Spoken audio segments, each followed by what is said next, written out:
Почитувани гледачи, поздрав до сите оние кои што во моментов сте на Телма телевизија и веруете дека ќе имате убава ексклузивна можност да се дружите со една од нашите најпопуларни пејачки во регионот, поточно на Балканов, пејачка која што е од Хрватска и која што заради пандемијата и неколку години не сме имале можност да се чуеме, да се видиме со неа, а и да уживаме во незините хитови на некои од концертите токму овде во Македонија. Но имаме доволна причина да си поразговараме со Даниела Мартиновиќ во продолжение на Телма за тоа што и се случува изминатиот период, поврзано со пандемијата, но и со незината музичка кариера, па и ќе дознаеме кога и како се плановите за доаѓање овде во Македонија. Голем поздрав, топол поздрав, па може и малку ладен во ова зима од Скопје и од Македонија. Поздрав, Даниела. Велики поздрав Скопје, Македонија, моја драга, и свима вама у студију и свима кои нас гледају где god да они бидат. Кажи ми, гледам дека си во одлична атмосфера, односно уживаш во моментов на твојот одмор, планиран, традиционален или изненаден?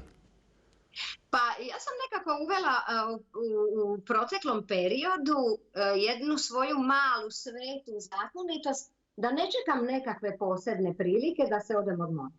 Nego svako malo, kako bi mi rekli u Splitu, malo sebi uštipnem vremena i onda odem na neko svoje lijepo mjesto na kojem ću se malo odmoriti, napuniti. Evo, pogledajte ove divote iza mene, pa ne možeš doći nego kao bolji čovjek nakon ovoga. Да. Сега, тоа значи дека и зимскиот период некако ја одбираш водата да те биде во окружување, не си зимски човек? Pa ja trudila sam se godinama ići na snijeg i čak sam naučila skijati i čak sam naučila jako dobro skijati. No međutim, ipak mi je draže biti u kućici koja ima drva i kad snijeg pada okolo, ali bez skijanja, bez previše hladnoće, ovo je ipak neko moje prirodno okruženje koje nekako po rođenju pripada. Така, кажи ми како ги помина новогодишните и божикните празници, дали тоа беше семејството, дали тоа беше друштво, некаде надвор повторно на патување или во својот дом? Pa Badnjak i Božić uz moj rođendan su meni osobno dva najdraža dana. Tako da čitav život jako biram gdje ću i kako ću i kada ću provesti te blagdane i uvijek je to u okruženju mojih najdražih prijatelja i moje obitelji. Dakle, to je zaista jedna mala svetinja od koje ne odustajem. Što se tiče ove godine nakon dugo vremena nisam imala koncert zbog cijele ove situacije u kojoj smo se našli. No, međutim, bilo je vrlo interesantno iskustvo biti dok smo brali 10, 9, 8, 7 u kući i dočekati novu godinu. Zaista mislim da će ova godina po mnogo čemu biti posebna. Ја спомна пандемијата и да, некако сите сакаме да кажеме дека 2 години, 2021-2020, ни се воедно што се однесува до пандемијата и заради работата која што не можевме сите да си ја работиме. Како ти го помина тоа време, овие 2 години пандемиски? Pa zapravo u početku mislim da sam bila u istom stanju kao i većina čovječanstva, obzirom da smo se našli u jednoj vrlo atipičnoj situaciji u kojoj se nikada čovječanstvo do sada nije zateklo. Ali vrlo brzo, nakon što je splasnuo taj nekakav kolektivni strah od nepoznatog, od nečeg novog, što je izgledalo poprilično zastrašujuće, ja sam se počela pitati što zapravo ovo vrijeme nam nudi. Što nam nudi? To nije slučajno. Nismo slučajno u ovoj točki vremena. Ne postojim slučajno u ovom vremenu. Onda sam se zapitala, Daniela, što ti? Sad je jasno da si pjevačica koja nema prostora da bi kroz tu svoju ljubav došla do ljudi. I to je interesantna spoznaja. Što ti kao čovjek možeš napraviti za sebe i za ljude i za čovječanstvo. I to mi je drastično promijenilo moje poimanje života i moram reći da sam ja to doživjela kao jedan veliki ponos.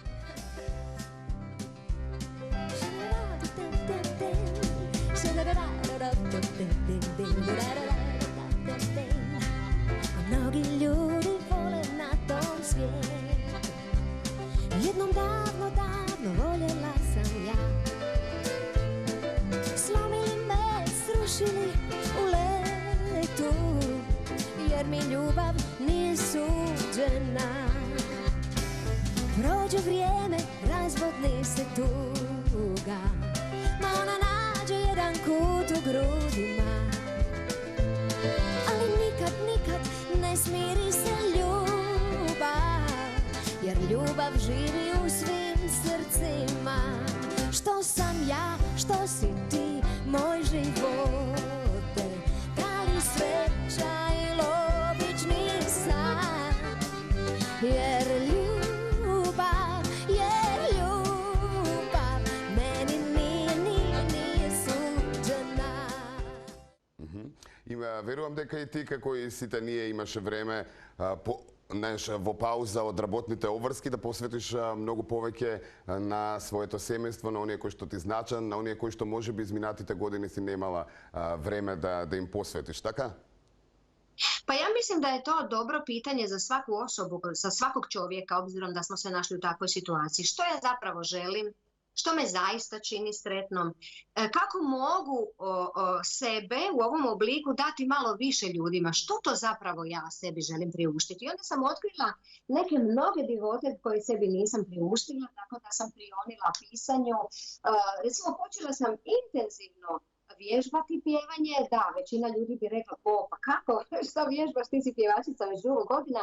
No, međutim, ja kažem, ako Messi može imati 2 treninga dnevno, pa valjda i mi pjevači možemo svoj mišić održavati. Tako da sam puno toga lijepog napravila i ovo vrijeme je meni zapravo poslužilo za introspektivu. Puno sam se propitivala i dobila sam neke prioritete u životu, što mi je puno olakšalo i otvorilo neke druge dimenzije. Me интересира, нели сите некако пронајдовме нешто ново од оно што ни е наше секојдневие и нели од оно што ни е наша професија.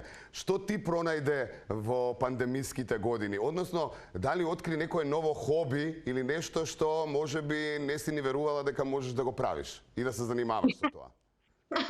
Pa zapravo počela sam malo intenzivnije kuhati, iako nisam bila loša uopće. Sam se specijalizirala sad u slasticama, prema tome to mi je bilo to. Recimo, tome sam malo više vremena posvetila, što mi je bilo veliko iznenađenje i shvatila sam koliko je to jedno poglavlje posebno za sebe. Svakom novom kolaču radovala sam se kao da sam dobila neku nagradu. Кажи ми, дали си од оние личности кои што се малку паничари, па да речеме овие се уште пандемиски денови, месеци и така натаму, ги проаѓаш многу повеќе изолирана, со помал број на луѓе, заштитна маска секаде, па дури и кај што, да речеме, не треба, или сепак си малку порелаксирана на таа тема? A šta vi mislite kad mene vidite? Da vidim odmah, brzo da vidim brzi odgovor. Dakle, ovde gledam дека си максимално релаксирана, но зборуваме за секојдневието кога ќе се вратиш во Загреб, да речеме. Zaista ne. Zaista nisam, ja po prirodi nisam preplašena. Nisam preplašena osoba, ja čak ponekad zaboravim, koliko vam god zvučalo čudno, zaboravim da zapravo živimo u vrijeme pandemije. Ja sam prestala televiziju gledati već prije 5 punih godina. Ne čitam nikakve novine. Sve bitne informacije do mene dođu jer socijalno sam biće i družim se s ljudima, ali nisam neprekidno ispunjena takvim sadržajem, što bi preporučila svim ljudima. Koliko god mogu da se rađe posvete nekim svojim ljepotama i radostima i onome što ih čini sretnim i u čemu mogu napredovati i u čemu mogu se iskazati, nego da neprekidno prežvakavaju takve vijesti od kojih ne mogu biti dobre. Tako da ja izađem vani i onda kad trebam negdje ući, Isuse Danijela, opet nisi pona masku, onda se moram vratiti. Dakle, živim potpuno gotovo pa izolirana na određeni način unutar sebe. Naravno, poštujem pravila, poštujem kad sam među ljudima, jako sam odgovorna, ali trudim se većinu vremena provoditi ipak u ovakvim okruženjima. Pleši sa mnom, takva sam i gotovo. Pleši sa mnom, još se nitko nije otrovo. Pleši, neće noć, cijeli život trajati. Pleši sa mnom, dobro ću ti stajati. Pleši sa mnom, takva sam i gotovo. Pleši sa mnom, još se nitko nije otrovo. Pleši, neće noć, cijeli život trajati.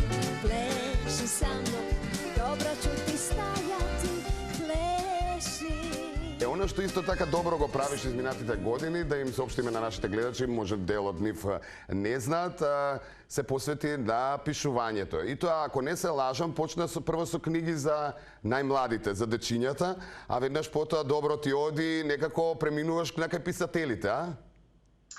To mi je tako divno kad pričamo o tome, zato što je to recimo došlo zaista slučajno u moj život. Dakle, kad sam bila djevojčica, ja sam pisala te neke sastave lijepo, pa su me učiteljice ocjenjivale ono sa 5 i tako, ali nikad nisam znala da će to na taj način postati zaista moj život, moj drugi zrak. Počela sam prije preko 10 godina sa bajkama za djecu, napisala sam ih 3, jedno malo manđe, mala dama. A prije 5 godina jednostavno je, ne znam uopće opisati, vjerojatno će svatko ko je doživio nešto slično me razumije. U jednom trenutku samo sam uzela jedan list papira, napisala od početka do kraja jednu pjesmu koja se zove Zaključana i nikad više nisam stala do dan danas da bi shvatili da vas ne lažem, evo ovdje sa svojom tekicom, jer ja prvo pišem rukom i posvetila sam se pisanju jer upravo pišem jednu knjigu koju bih voljela završiti i izdati negdje u proljeće ove. Тоа значи дека пишуваш книги со она што го замислуваш во твојата фантазија, со оние идеи, а дали може би размислуваш за автобиографска, да речеме, некоја книга? Pa razmišljam, ima puno ideja, imam jednog prekrasnog gospodina, Branislava Krunca, koji je naš priznati hrvatski pisac, ima 83 godine. On me je uzeo pod svoje mentorstvo i usmjerava me u smjeru u kojem idem pisati i mislim da će tu biti velikih iznenađenja. Jako se radujem da pročitate to što stoji u mom srcu. Повозрастната публика сигурно те помни по групата Магазин, некако почетоците на твојата музичка кариера. Од оваа гледна точка, кога ќе се спомне Магазин, прво на што те асоцира, па некако и малку да ги подсетиме и нашите гледачи, повозрастните гледачи на тоа време? Pa ja sam s Magazinom prošla punih 6 godina. I to je jedno neprocjenjivo vrijeme. Došla sam nakon jedne od najvećih pjevačica na našim prostorima, po mome mišljenju, Ljiljane Nikolovske, i doći uopće nakon takve pjevačice je nešto što je bilo spektakularno veliko. Nikada se nisam nadala da će ostaviti to takav trag koji je ostavilo. Puno sam toga naučila. Tu je bilo, to što se znalo, red, rad, disciplina. Nije bilo ja ne mogu, ja nisam sposobna, ja sam bolesna, ne znam da li sam u 6 godina otkazala iti jedan koncert, iti jedan. Dakle, jedno iskustvo koje me definitivno bio temelj za sve ono kasnije što sam napravila. Još jedan dan je prošao, još jednom mjesec došao, tiho ko neki dragi gost, da mi do jutra bude most, jer tuga vodi me kroz godine i krade san dok novi ne stane mi dan. И уште едно големо искуство е она што, пошто па публиката ширум Европа те памти, те помни, е учеството 2 пати на Евровизија и тоа многу успешно и твојот настап и до ден денеска се зборува, твојата песна се слуша 3 пат, може би? Pa, znate šta? Interesantno, hvala vam na ideji. Hvala vam na ideji. Evo, mi smo za gledatelje koji ne znaju imali malih tehničkih problema i sreća nam je sve uspjelo. Da. Tko zna što može biti treći put. A pače, ja sam otvorena da mi život donese mnoge iznenađenja. Moram samo reći da sam za Božić dobila jedan vrlo interesantan poziv sa Radio Splita, gdje je gospođa dobila informaciju od liječnika mladog iz Istanbula, koji dan danas sluša Neka mi ne svane i koji zna čitavu pjesmu na pamet. Što je apsolutno fascinantno da nakon toliko godina ta pjesma još uvijek živi među ljudima, ne samo na našim prostorima, nego zaista na prostorima cijele Europe, jer meni još uvijek dolaze mailovi, pisma, poruke od ljudi koji još uvijek vole i rado slušaju i pjevaju tu pjesmu. Да, и дефинитивно се уште се пеат песните и се уште се помни твојот настап на Евровизија. Još jedan dan je prošao, još jednom mjesec došao, tiho ko neki dragi gost, da mi do jutra bude most, jer tuga vodi me kroz godine i krade san, dok novi ne svane mi dan.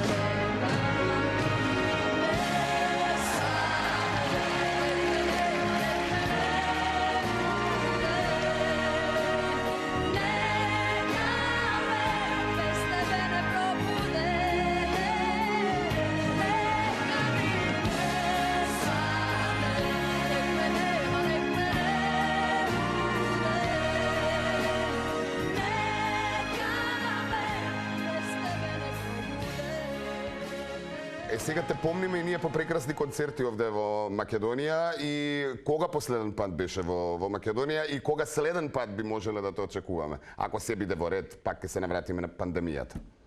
Pa ja moram reći da ja sam već prošlo ljeto zapravo trebala pjevati u Makedoniji, no međutim zbog ove nevjerojatne situacije to se sve prolongiralo, dakle još uvijek to nije otkazano. Ja se zaista nadam i duboko vjerujem da bi sad na proljeće napokon trebala doći, jer moram reći da sam vam se stvarno sama se poželila. Da, i nije isto. Zato i te barame vaka. Ako ništa drugo, da se vidime nekako posle dolgo vreme i da si promoabetime. I da se gušnemo. Da, i da se gušneme, така je. Verujem дека тоа ќе биде брзо, односно на пролет, како што спомна и ти. Љубов не одустае или, како би дошло во превод, љубовта не се откажува. Е твојот последен сингл, ако не се лажам, така? Tako je, to je moj posljednji singl koji je izašao prošle godine u 5. mjesec. Dakle, to stvarno, mi izvođači, kada pjevači, pretpostavljam svi moji kolegi, kad snimaju pjesme i vjerujemo da je svaka pjesma ima tam nešto posebno. No, međutim, meni je ova pjesma zaista nešto posebno i reakcije ljudi koji su je čuli su bile izvanredne i mislim da je to jedno otvaranje jednog novog poglavlja kojeg ću sada i u glazbenom svijetu slijediti. Polako tražeći put, osmijeh u srce silazi.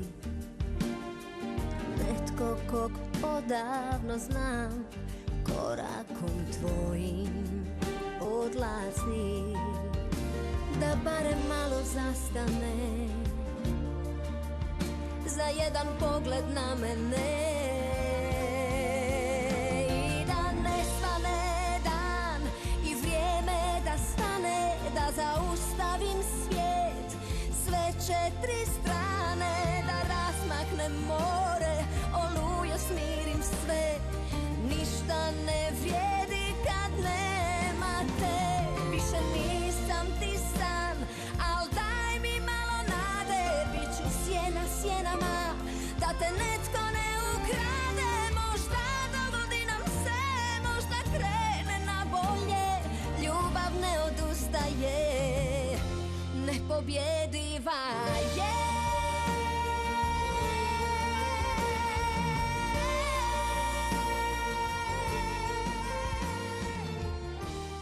Да, а во ова ново поглаве кое што го зборуваш, имаш и ново лого и навистина е интересно и осмислено, има своја приказна. Па би сакал накусо таа приказна поврзана со твоето лого. Pa ja sam zapravo dugo godina imala želju napraviti jedan svoj logotip koji je zapravo moj zaštitni znak. Što bi to značilo? Želja mi je bila da objedinim svoje inicijale i nekakve svoje istinske životne vrijednosti. Najuzvišenije vrijednosti po kojima živim. I ja sam godinama tu pričala ljudima, dizajnerima s kojima sam se susretala, no međutim nitko nije u pravilu shvatio što ja zapravo želim. Jer jedno je logotip, a drugo je kad je to nekakav zaštitni znak. To je po meni još jedna kategorija koja objedinjuje puno toga. I onda sam upoznala Žaru Kerina, on je Slovenac, jedan od najpriznatijih dizajnera uopće i najnagrađivanijih u ovom dijelu Europe. I on je shvatio da je to kompleksan posao, jer nekoga koji je 30 godina na sceni treba zapravo znati, objediniti, staviti u jedan znak. I dobila sam na svoj 15.7. moj rođendan, to sam dobila na poklon. I on je, moram ispričati kratko priču, jer on je rekao ovako: Daniela, ja sam te dugo promatrao, ti si jedna osoba koja je obla i mekana i zato sam ja koristio oble i mekane linije i ti imaš otvoreno srce, zapravo kao ti si Daniela Martinović Open Heart. I naravno da sam se ja rasplakala kompletno jer sam dočekala nakon dugo vremena o čemu sam sad. Tak, odlično. Verujem deka ќе биде и препознатливо, нели, самото лого и само што ќе го видиме, ќе знаеме за што се работи, дека нешто доаѓа од твоја продукција. Сега пред крај, кажи ми што себе си вети за ова 2022 година и впрочем кои беа желбите кои што би сакала да ти се остварат годинава? Pa ja moram reći da ja nisam osoba od datuma i od perioda kao što su nove godine i to uvijek govorim ljudima da je svaki dan mala nova godina i da svaki dan moramo donijeti neku odluku za sebe. Jer ako donosimo neke grandiozne odluke, a pri tome propuštamo svaki dan, ništa se neće dogoditi. Ono što želim i sebi, jednako kao i svima, da shvate da su jedinstvena pojava u čovječanstvu, da niko nikada nije bio i neće biti kao svaki pojedini čovjek, da iskoristimo tu priliku jer je život prilika, da budemo sretni, jer najvažnije je biti sretan jer jedino tako ćemo širiti tu sreću, a to je jedini način da čovječanstvo i da mi budemo bolji ljudi. Одлично, за сам крај. Супер порака и супер кажано, Даниела, и навистина со нетрпение очекуваме да ни дојдеш во Македонија, да се видиме во живо и овде во Телма, да те видиме и на настап, заедно да ги пееме твоите хитови и да почувствуваме она позитивна енергија која што ја носиш години наназад и понатаму се разбира со самото твое присуство. Ти благодарам уште една за одвоето време, уживај во твојот одмор и наполни ги батериите и се разбира со нов материјал. Očekujemo naskoro. Hvala vam na svemu, hvala vam na ovom divnom razgovoru i vrlo brzo se vidimo. Во тоа сум сигурен. Поздрав, Даниела. Чао. Беше тоа Даниела Мартиновиќ од нејзиниот одмор. Се разбира, издвои време за сите наши гледачи и ексклузивно се дружевме денеска за да дознаеме што се случувало изминатите години поврзано со неа. Нормално, додека е пандемијата се уште актуелна и кои се плановите што се однесува до нејзината кариера и сите оние хитови кои што таа планира да ги направи.